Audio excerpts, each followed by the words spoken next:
untuk merubah, ya kan, atau menghidupkan kembali yang mengganti Undang-Undang Watimpres menjadi Dewan Pertimbangan Agung. Ini apa nanti kepanjangannya?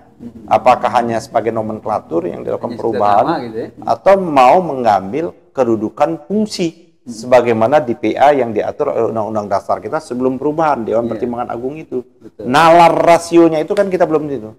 Ya kan, rasio legisnya belum kita temukan. Ada lagi yang menyatakan bahwa Pak terlalu muda, kan relawannya Pak Jokowi ini pensiunnya terlalu muda. Saya kira siap-siap aja Pak Jokowi, ya kan, dengan pembangunan yang dilakukan ini. Dan saya dengar BPK juga sudah mulai mengaudit loh IKN. Audit, ya kan? Banyak hal-hal yang tidak pas. Ada temuan-temuan sudah ada. Saya kira itu audit umum ya, teman. Kita minta pada BPK untuk melakukan audit investigasi. Harus tuh ya? Iya, investigasi. Kenapa meleset, kenapa ini uang, dan lain sebagainya seperti itu Pak Eri. Jadi menurut saya, ya sudahlah, jangan berpikir aneh-aneh lah.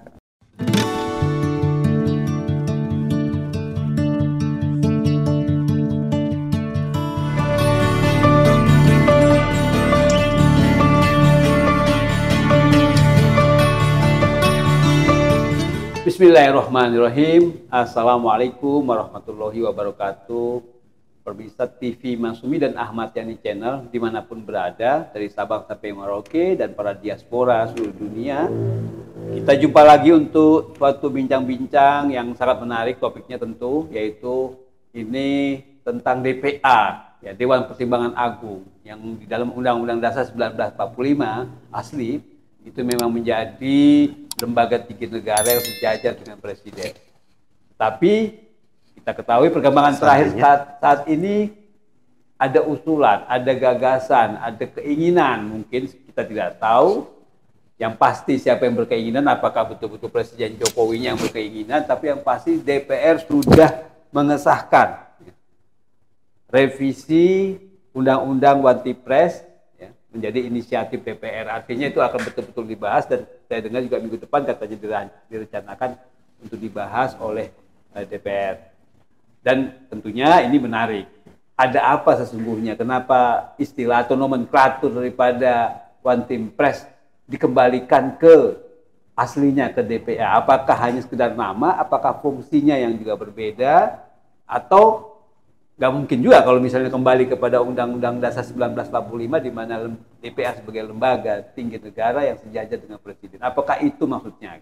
Nah, kalau itu kita tentunya akan mendengarkan bagaimana pendapat, pembahasan ataupun gagasan dari Ketua Umum Partai Masyumi, Bapak Dr. Ahmad Yani SAMH, yang kebetulan juga pakar hukum tata negara.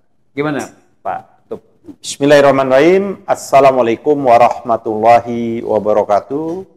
Pemirsa Masyumi TV yang ada di seluruh Indonesia, Sabang Merauke, maupun kawan-kawan diaspora yang ada di belahan dunia yang terus kita sapa nih Pak Eri. Ya, betul. Karena mereka ini pemirsa dan penonton setia di TV Masyumi maupun di Ahmad Yani Channel ini. Pak Eri, ini memang agak membingungkan kita ya. Kita tidak tahu ini apa dibalik ini hidden agendanya. Tapi saya yakin ini apa kepentingan DPR. Nah, itu pertanyaannya, apa kepentingannya, apa relevansinya? Karena ini tidak ada hubungannya dengan DPR. Betul. Apalagi menjadi usul inisiatif DPR untuk merubah, ya kan, atau menghidupkan kembali yang mengganti Undang-Undang Watimpres menjadi Dewan Pertimbangan Agung. Ini apa nanti kepanjangannya? Apakah hanya sebagai nomenklatur yang dilakukan perubahan, gitu ya, atau mau mengambil kedudukan fungsi sebagaimana DPA yang diatur oleh Undang-Undang Dasar kita sebelum perubahan Dewan Pertimbangan Agung itu. Betul. Nalar rasionya itu kan kita belum itu. Ya kan, rasio legisnya belum kita temukan. Saya belum baca juga argumentasi di naskah amandemen itu. Tapi ini kalau saya menduga jangan-jangan keinginannya Pak Jokowi. Pak Jokowi ini kan banyak sekali keinginannya yang dia titipkan melalui fraksi-fraksi DPR, dan yang lebih lucu itu fraksi-fraksi DPR-nya mau itu. Mau aja gitu ya. Ya, saya nggak tahu ini tinggal hanya beberapa hitungan hari. Ya kan sebenarnya ini pemerintahan ini kalau kita mau jujur sudah kayak lumpuh, bebek lumpuh itu. Ya. Dan bahkan kalau biasanya secara konvensi kenegaraan dimanapun pada running atau putaran pada tahap kedua itu, proses dua itu sudah habis itu, maka presiden yang lama itu tidak boleh mengambil kebijakan-kebijakan keputusan-keputusan yang bersifat strategis seperti itu. Betul. Karena dia akan menindaklanjuti. Ya kan kalau kita lihat aja pidatonya Pak Prabowo yang kita bahas tadi kan sudah beda. Betul. Iya kan pada satu sisi. Bagaimana Pak Prabowo ingin meletakkan betul yaitu melindungi segenap tumpah darah ya kan. Tidak hanya sekedar membangun katanya. Seperti itu. Nah, jadi saya kira nggak tahu nih jangan-jangan kawan-kawan DPR ini terkena penyakit Nakamura Syndrome. Nakamura. Jadi tahu Pak Heri Nakamura Syndrome ini waktu zaman perang Pasifik kan kalah Jepang itu. Kan ada tentara-tentara Jepang itu kan lari ke hutan dia. Iya kan? Sana udah mengalami perubahan tapi ketakutannya sama kayak dia seperti dikejar-kejar. Ya kan menjadi ketakutan Nakamura Syndrome. Begitu juga mungkin kawan-kawan ini menganggap Pak Jokowi ini masih periode pertama. Ini kan kacau ya kan. Jadi mindsetnya belum berubah. Ya kan? Mindsetnya belum berubah Pak Eri. Padahal tinggal menghitung bulan. Ini bulan Juli udah mau habis, Oktober, September udah selesai. 2 bulan lagi tutup buku, game is over. Ya, udah selesai Pak Jokowi udah selesai. Ya kayak gitu. Ya. Nah jadi ini menjadi lucu menurut saya, ya kan? Kita nggak bisa memahami, ya kan?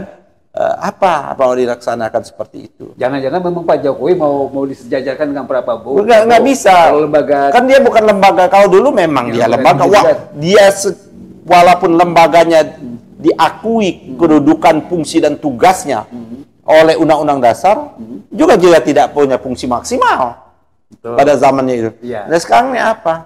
Ya kan? Ada lagi mau bangun apa namanya Pak Ruhut itu istilahnya familiar apa namanya forum dan sebagainya. Itu belum presiden.